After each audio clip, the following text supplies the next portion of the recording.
আমি এই গাড়িটা নিয়েছি, আমার দরকার নেই এস মডেল, আমার এক্সেই আমি স্যাটিসফাইড। আমি প্রচুর লেভেলে অফরোডিং করি না, আমি টুরিং করি রোড টু রোড। টুকটাক হয়তো 10% অফরোডিং করবো বা 20% করবো, বাট 20% অফরোডিং করার জন্য আমি 70,000 টাকা এক্সট্রা দিয়ে আমি 390S নিয়ে নেব।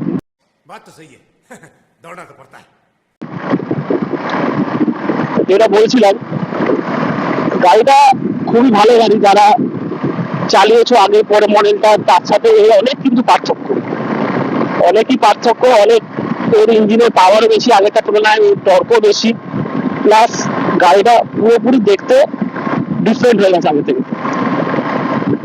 আর গাড়িটা খুবই ভালো গাড়ি, কোনো রকম সমস্যা নেই। গাড়ির ওয়েট ডিস্ট্রিবিউশন মারাত্মক লেভেল, দেখে মনে হবে না আমি চালাচ্ছি, মানে ফিল হচ্ছে না কোনো গাড়ি আমি চালাচ্ছি, মনে হচ্ছে না কোনো গাড়ি। অবশ্যই আসার কথা, বা 400 সিসির ইঞ্জিন গাড়িটা স্পেস কেন আসবে, কিন্তু গাড়ির সবাই ভালোটাই বলে। আমি ম্যাক্সিমাম দুটো কি তিনটে আমি নেগেটিভ জিনিসগুলো তোমার সাথে শেয়ার করতে চাই। এটা আমার কাছে খুব হরেবল লেগেছে, কিন্তু স্টিল পছন্দের গাড়ি ভাই। হরেবল লেগেছে বলে আগে থেকে আমি বদনাম করবো না। গাড়িটাতে প্রচুর লেভেলে ইনিশিয়াল হিটিং ইস্যু আছে।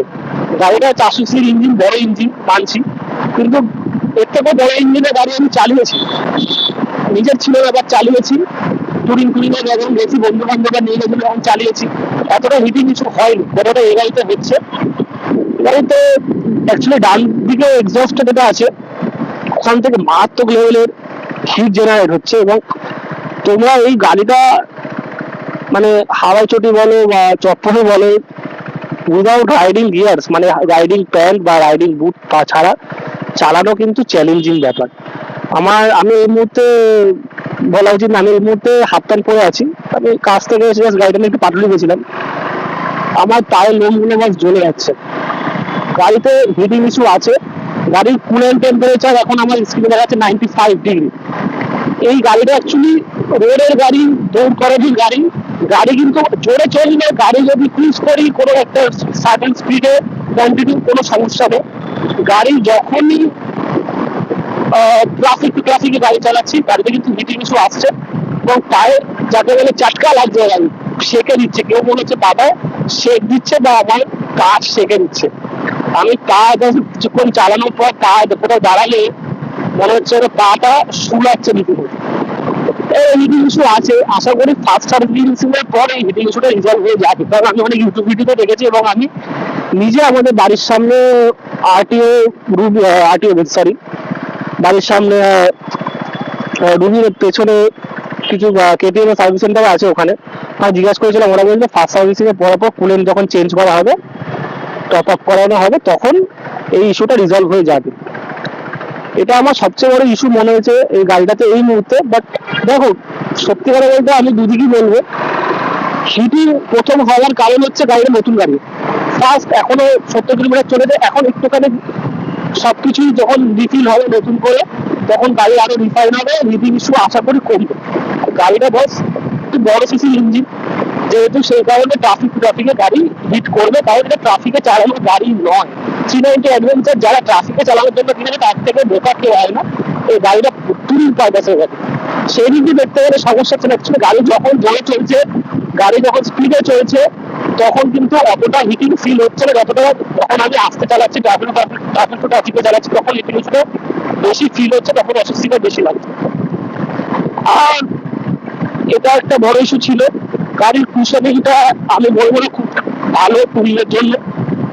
আপাতত কেটিএম কোনো টুরিং অ্যাক্সেসরিজ বলে কি যাই বলে কিছুই বার করেনি। তো সিটটা তোমরা পরে কাস্টমাইজ করে নিলে, নিজের মতো করে গদি ফদি লাগিয়ে নিলে আফটার মার্কেট ভালো হবে। না হলে সিটটা অতটা লং ট্যুরের জন্য সুইটেবল নয়, একটু হার্ড সাইজ আছে।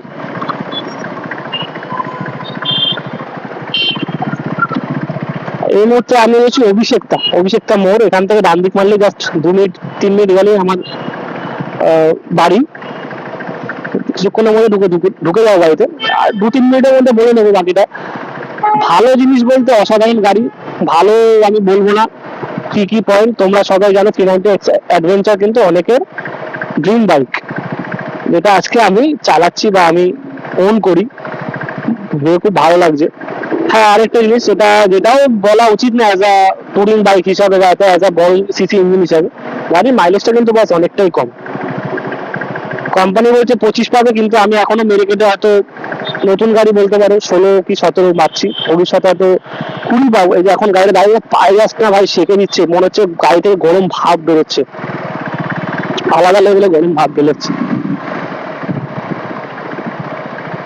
গাড়ির বেশি স্পেসিফিকেশন নিয়ে আমি আলোচনা করবো না। গাড়িটা আমার বাড়ি যখন গাড়িটা প্রথম নিয়ে গেছিলাম, আমার মা যাকে যখন দেখিয়েছিলাম, গাড়িটা ডেলিভারির সময় মা যায়নি অ্যাকচুয়ালি, বাড়িতে আনার পর দেখিয়েছিলাম। মা বলছিল এটা কি নিয়ে এসেছিস, দানব নিয়ে এসেছিস নাকি, দানবের মধ্যে গাড়ি থেকে মারাত্মক লেভেল হিট করছে। দাঁড়িয়ে আছি না এখন, দেখতে পাচ্ছি গাড়ির কুলেন্ট টেম্পারেচার আছে 91। আমার এই গাড়িতে না ম্যাক্সিমাম গাড়ির কুলেন্ট টেম্পারেচার আছে 98। আমি খেয়াল করেছি, অনেকে ইউটিউবে দেখেছি, অনেকে গাড়ির মানে ম্যাক্সিমাম কুলেন্ট টেম্পারেচার 116 ডিগ্রি।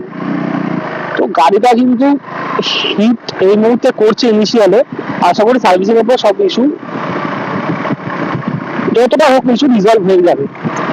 আর হ্যাঁ, আমার এইটা নতুন চ্যানেল সম্পূর্ণ, তোমরা ভিডিও দেখো, কোনো রকম ফিডব্যাক হলে জানাও, কমেন্ট করো, লাইক করো, ভালো লাগলে, না লাগলে কোন জায়গাগুলো আমি ইমপ্রুভমেন্ট আরো করতে পারবো সেটা আমাকে প্লিজ কমেন্ট সেকশনে জানাও। ফিডব্যাক আমার চাই, আমি নতুন সম্পূর্ণ ইউটিউব, ঠিক আছে।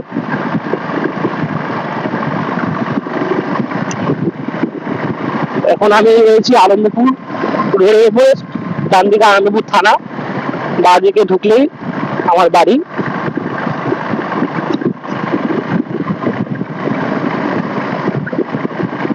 আর এটা অসাধারণ গাড়ি, রোড প্রেজেন্ট এত সুন্দর, যেখানে যাচ্ছি মানুষ ঘুরে তাকাচ্ছে।